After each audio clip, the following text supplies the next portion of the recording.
Assalamualaikum warahmatullahi wabarakatuh. A'udzu billah, bismillah, alhamdulillah, wassalatu wassalamu ala rasulillah wa ala alihi wa sahbihi wa mawalah, la haula wa la quwata illa billah. Pemirsa yang dirahmati Allah Subhanahu wa taala dimanapun Anda berada, semoga kita dalam keadaan sehat walafiat dan selalu dalam lindungan Allah Subhanahu wa taala. Bertemu kembali dalam program acara Hikmah Kamilah Memperindah Nafsani dan Ruhani bersama saya Muhammad Iqbal dan ada Bagi Misbah selaku pengasuh Pondok Pesantren Hikmah Kamilah. Pada kesempatan kali ini saya akan membacakan pertanyaan dari salah satu subscriber Pak Kiai. Iya, monggo. Ini di video yang kemarin yang berjudul Tolak Santet yang Hebat Pak Kiai. Iya. Assalamualaikum Pak Kiai. Waalaikumsalam warahmatullahi. Berhubungan dengan yang dibahas tentang santet, ada yang mau saya tanyakan Pak Kiai. Iya. Bagaimana menurut pandangan Pak Kiai tentang orang-orang yang menantang-nantang dukun santet dengan alasan membasmi santet dan lainnya? Karena sekarang banyak sekali channel YouTube dengan konten seperti itu. Mohon penjelasannya Pak Kiai. Iya. Menantang-nantang dukun santet mau dibasmi. Itu kalau niatnya bagus tuh nggak apa-apa Pak Ustadz. Okay.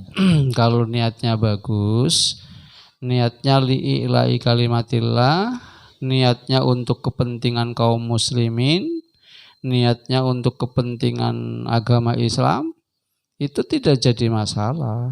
Okay.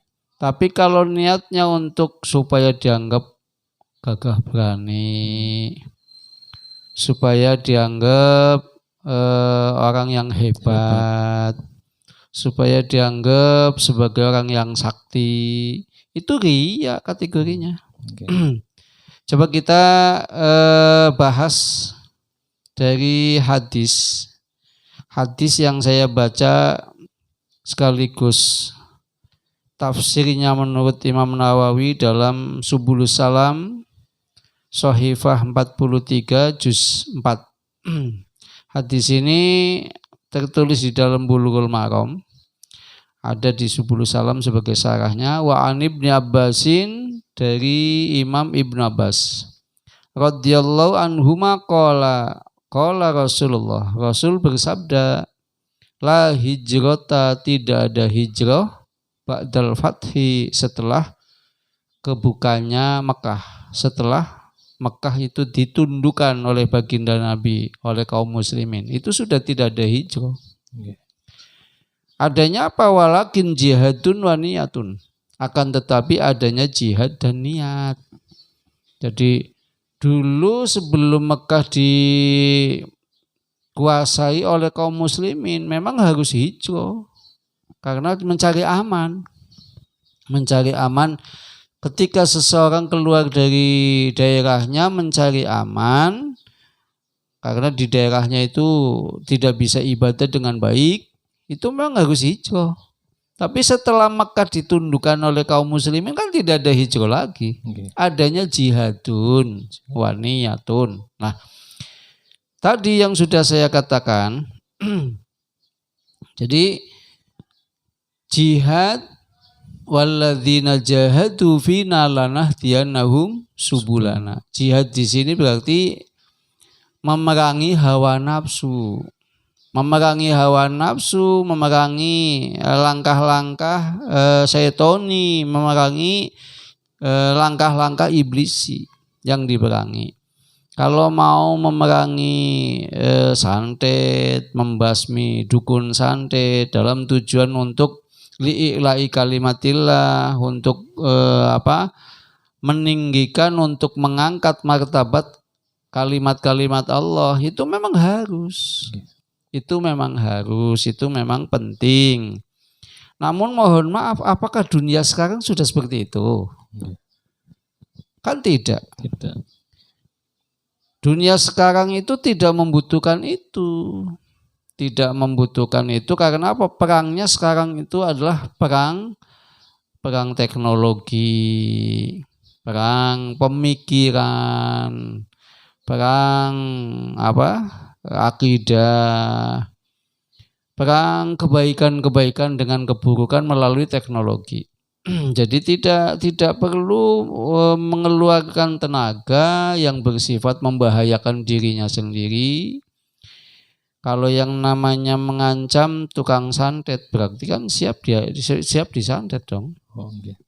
Rasulullah sendiri kan dia kena santet. Sudah dibahas kan? Sudah dibahas dalam konten tolak santet yang hebat. Tolak santet yang hebat itu membahas tentang Rasulullah sendiri kena santet. Tapi kena santetnya Rasulullah ini bukan karena Rasulullah lemah. Kena santetnya Rasulullah ini adalah uswah, contoh bahwa manusia itu mempunyai kelemahan. Bukan berarti Rasulullah punya kelemahan, bukan itu maksudnya. Artinya kita sebagai manusia umum isinya kelemahan. Lah Rasulullah punya kelemahan kan sebagai contoh. Jadi kelemahan Rasulullah itu adalah contoh untuk umatnya. Nah, dengan dasar hadis inilah hijrah ba'dal fathi walakin jihadun wa niyatun. Coba kita lihat niatnya itu seperti apa.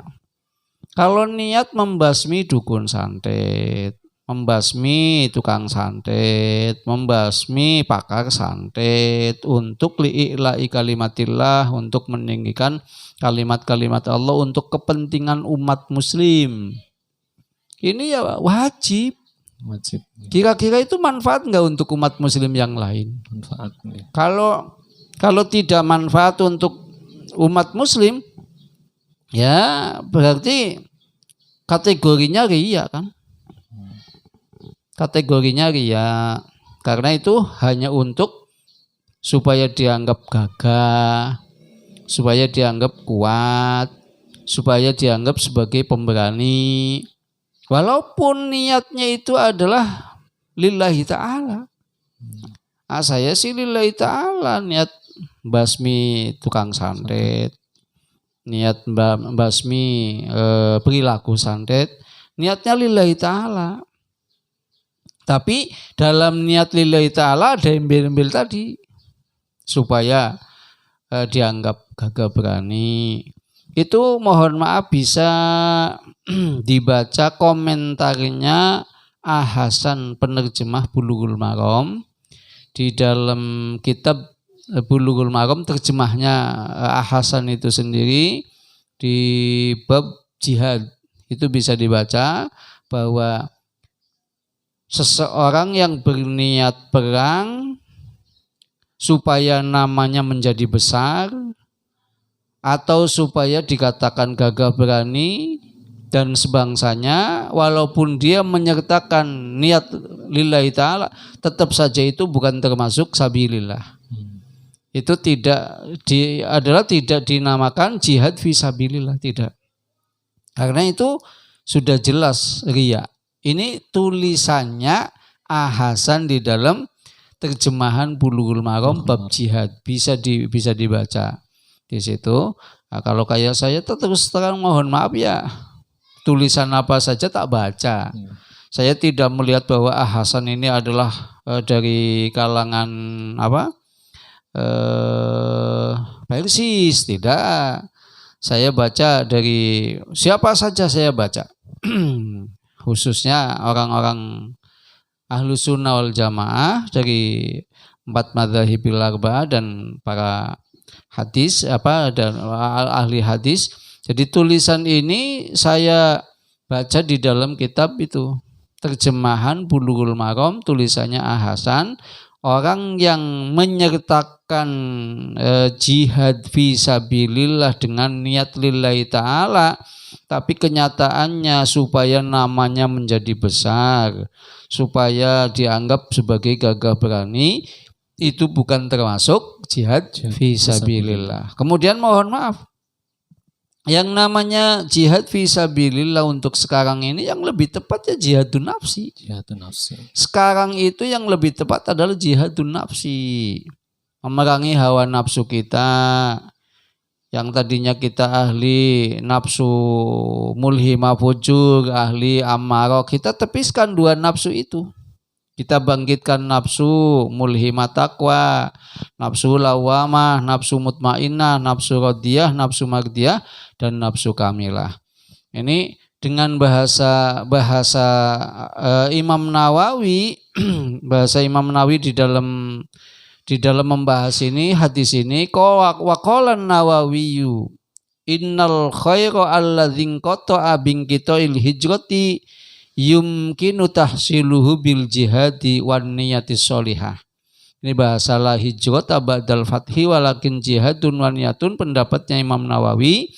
Innal khaira, sesungguhnya kebaikan, alladzi qata'a binqita'il hijrati, yang terputus sebab adanya hijrah.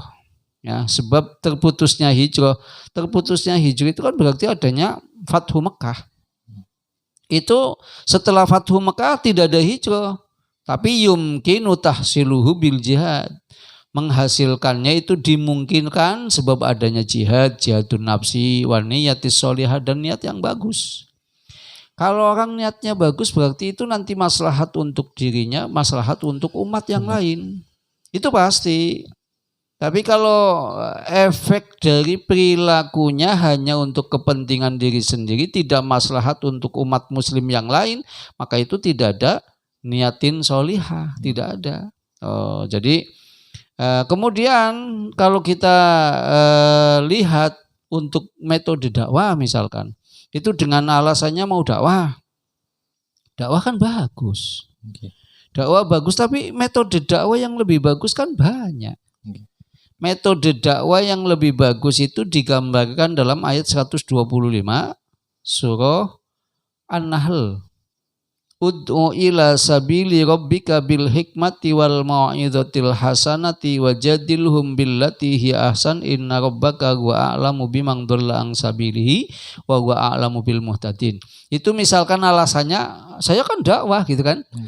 Nah, dakwah itu dicontohkan oleh Rasulullah karena ada ayatnya. Ini ada 4 metode dakwah di dalam ayat ini. Ud'u, ajaklah umat, dakwahlah.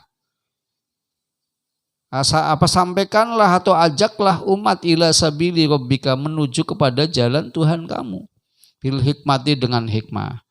Itu kan berarti kalau memberantas orang tukang santet kan berarti dengan hikmah ghaibiyah tentunya kan. Tidak mungkin orang hikmah ilmiah kan berani nantang-nantang orang ahli santet, tidak mungkin, karena ilmiah beda jalurnya dengan ahli santet lah. Kalau nantang-nantang ahli santet berarti orang ini ahli hikmah ghaibiyah. Nah, dakwah ini bil hikmati, dengan hikmah. Hikmah itu ada hikmah ilmiah, ada hikmah amaliyah, ada hikmah ghaibiyah. Kita diperintahkan mengajak umat, kita diperintahkan untuk dakwah, menarik umat ke jalan Allah dengan hikmah. Baik hikmah ilmiah. Hikmah ilmiah itu ada 3 bentuk, ada 3 macam. Hikmah ilmiah ilahiyah, hikmah ilmiah tabiiyah, hikmah ilmiah riyadiyah. Itu ada 3 macam. Nah, hikmah ilmiah, sebagian kiai hikmah saya mengatakan bahwa itu adalah filsafat. Jadi hikmah ilahiyah berarti filsafat ketuhanan. Hikmah tabiiyah berarti itu filsafat karakteristik, dan hikmah ghaibiyah dan hikmah riyadiyah. Dan hikmah riyadiyah itu berarti filsafat pendidikan. Itu hikmah ilmiah ada 3. Kemudian hikmah amaliyah. Hikmah amaliyah itu ada 6. Hikmah amaliyah fis sirri, fil alaniyati, fil jismaniyati, fil nafsaniyati, fil ruhaniyati, fil qulubi. Jadi hikmah amaliyah ada 6. Contoh hikmah amaliyah seperti apa? Mudah-mudahan kejadian ini ada hikmahnya. Mudah-mudahan adanya tsunami ini ada hikmahnya. Mudah-mudahan adanya gempa ini ada hikmahnya. Mudah-mudahan yang bersifat kejadian-kejadian atau perilaku atau perbuatan itu dinamakan hikmah amaliyah. Kemudian berarti sudah berapa? 9 ya. Ditambah hikmah ghaibiyah ada 4. Hikmah ghaibiyah itu Kiai Hikmah maksudnya. Kiai Hikmah saya mengatakan bahwa hikmah ghaibiyah itu adalah ma'rifat. Itu ada 4. Ma'rifat bin nafsi, ma'rifat bin dunya, ma'rifat bin syaiton, dan ma'rifat billahi ta'ala. Ketika orang itu sudah betul-betul mampu memahami dirinya sendiri yang disebut ma'rifat bin nafsi, maka bisa memposisikan dirinya dan bisa mengatur energinya, Pak Ustadz. Itu energi apa saja yang ada dalam dirinya, termasuk energi Al-Quran, energi ahzab, energi sholawat, energi amalan-amalan yang lain. Jadi ketika orang itu sudah ma'rifah bin nafsi, maka orang ini bisa mengatur semua kekuatan dirinya, semua energinya.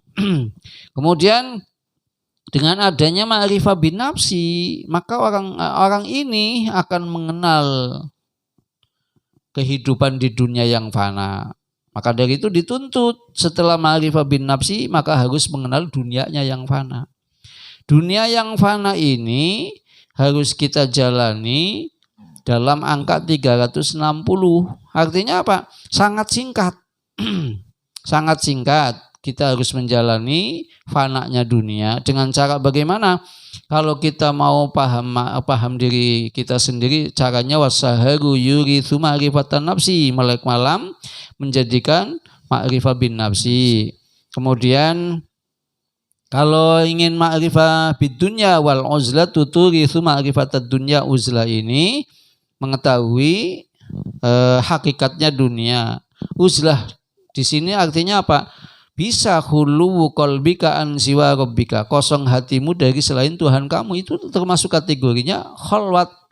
Kalau orang Lembo dulu khalwat itu harus di gua, harus di pinggir laut ya, harus pokoknya berusaha menyendiri. Nah, sekarang itu untuk hal seperti itu makin jauh, Pak Ustadz. Jadi berusaha menyendiri dalam artian untuk sekarang adalah kosong hatimu dari selain Allah. Walaupun kita dalam kehidupan yang sangat ramai, tapi kalau hati kita kosong, itu kategorinya uzlah. Itu ma'rifah bid dunya. Kemudian ma'rifat bisyaiton, wal ju'u yurithu ma'rifat syaiton. Lapar, tidak banyak makan, ini akan menjadikan kita kenal setan. Dengan adanya 3 ma'rifat ini baru bisa ma'rifah billahi. Itulah asumtu yurithu ma'rifat Allah. Banyak diem, tidak banyak berbicara kecuali hal yang manfaat, itu nanti akan kita bisa ma'rifah billahi. Ini metode dakwah. Metode dakwah yang pertama adalah bil hikmah. Itu sudah pelik. Dakwah bil hikmah ilmiah, bil hikmah al-amaliyah ya, bil hikmatil ilmiyah, bil hikmatil amaliyah, bil hikmatil ghaibiyah. Itu sudah 3. Kemudian ud'u ila sabili rabbika bil hikmati wal mau'izatil hasanah, dengan nasihat yang baik, dengan ceramah yang bagus di podium atau di lemprakan, bersifat gendu-gendu rasa atau yang lain lah, pokoknya penyampaian kita dengan penyampaian yang baik. Wajadilhum billati hiya ahsan, itu metode yang kedua, mau'izah hasanah. Metode yang ketiga, wajadilhum billati hiya ahsan, bantahlah mereka dengan metode yang lebih bagus. Ini metode dialogis, dakwah dengan metode dialogis, berbagai macam disiplin ilmu. Kemudian yang keempat, inna rabbaka huwa a'lamu biman dhalla an sabilihi wa huwa a'lamu bil muhtadin, sesungguhnya Tuhanmu, inna rabbaka huwa a'lamu, dialah mengetahui, inna rabbaka huwa a'lamu biman, kepada orang dhalla yang tersesat, an sabilihi dari jalannya, wa huwa a'lamu bil muhtadin, dan dialah mengetahui mereka yang mendapatkan hidayah. Ini inna rabbaka sampai selesai qadiyah ini bisa disimpulkan bahwa dakwah itu ada metode budaya lokal. Jadi simpulannya dakwah yang lebih bagus itu kan bil hikmah. Metode dakwah ya, metode dakwah yang diajarkan di dalam ayat ini berarti ada 4. Yang pertama dakwah bil hikmah, yang kedua dakwah bil mau'izatil hasanah, yang ketiga bil mujadalah, dan yang keempatnya adalah dengan budaya lokal. Ini metode dakwah yang digambarkan di dalam ayat ini. Kemudian Rasulullah juga cara dakwahnya lemah lembut. Jadi saya berkomentar karena saya ditanya bagaimana. Kalau menurut saya boleh-boleh saja dakwah dengan cara membasmi tukang santet, tapi niatnya bagaimana gitu ya. Kalau niatnya baik, tidak riya, tidak ingin dianggap gagah berani, tidak ingin dianggap sebagai orang yang sakti, ya monggo boleh-boleh saja, tidak jadi masalah. Itu kan hak seseorang, siapapun boleh melakukan. Tapi kalau tidak ada kepentingannya untuk muslim dan mukmin yang lain, ya saya kira tidak bermanfaat untuk hal seperti itu. Jadi kalau niat dakwahnya untuk kemaslahatan umat, untuk kebaikan umat dan untuk kebaikan Islam, itu bagus. Saya dukung. Tapi kalau keniatannya supaya dianggap gagah berani, dianggap hebat, dianggap sakti, ya saya kurang mendukung. Maaf nyuwun sewu, berarti itu riya. Mendukung amal riya sama halnya ke bawah riya. Jadi saya tidak termasuk, saya tidak mendukung itu kalau niatnya sudah tidak baik. Ya saya kira cukup Ustaz. Terima kasih Pak Kiai atas jawabannya. Semoga bermanfaat untuk kita semua. Bertemu kembali dalam program acara Hikmah Kamilah Memperindah Nafsani dan Rohani pada kesempatan yang selanjutnya. Saya dan Pak Kiai Misbah pamit undur diri. Terima kasih. Wassalamualaikum warahmatullahi wabarakatuh.